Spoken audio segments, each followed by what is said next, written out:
It's a career built on care, but for some, the journey to becoming a nurse in Australia is anything but easy. May 12 is International Nurses Day, marking the birthday of Florence Nightingale, who founded modern nursing during the Crimean War. For one woman who escaped poverty and persecution in Iran, nursing has been a vocation with many obstacles. My name is Narges. I'm your nurse for this morning. For Narges Rezai, nursing was never just a job. It was a dream, a calling, and her way out. Born in Iran to a Hazara Afghan family, she grew up in a world where girls were not allowed to pursue higher education. I remember I was daddy girl, and still I am a daddy girl. My dad is watching me. Narges' father was her guiding light, tragically killed in a car accident when she was a child.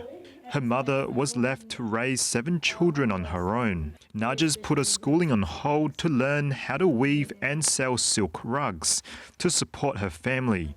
She moved to Australia in 2009, arriving with no English and no qualifications. Today, after a decade of studying at TAFE and University in Australia, Narges works as a trauma nurse at Royal Perth Hospital, caring for some of the hospital's most critically ill patients. It is a challenging place and it can be stressful, but end of the day, you look after the patient who are very sick, and then you can see them from the day when they are very sick until the day when they, is getting well and they can leave. That is so rewarding.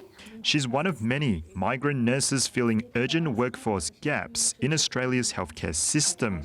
While Narges was trained here in Australia, those with overseas qualifications, accreditation is a long and complex process. Now, Australia's peak nursing union is welcoming long overdue reforms. So often people will come and they can't get one part of the process fixed before their visa runs out, and so they've got to leave the country. Following an independent review, the federal government has expanded fast-track registration pathways. Since March, nurses from Singapore, Ireland, the US, Spain, the UK and parts of Canada have been eligible for fast-track registration.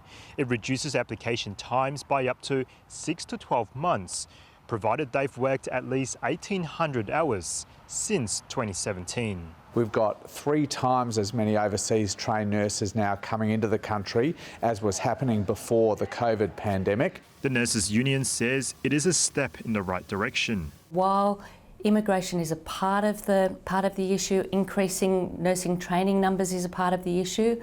Once they're there, we've got to keep them. We've got to make sure we've got decent wages, decent conditions. For Narges, the chance to give back to the country that gave her a second chance is deeply personal. My mom, she says, she's telling us, Australia give you a shelter, a freedom, and opportunity to be able to do what you want to do. And always she's reminding us and then telling us, so make sure you have to give them back. Christopher Tan, SBS World News.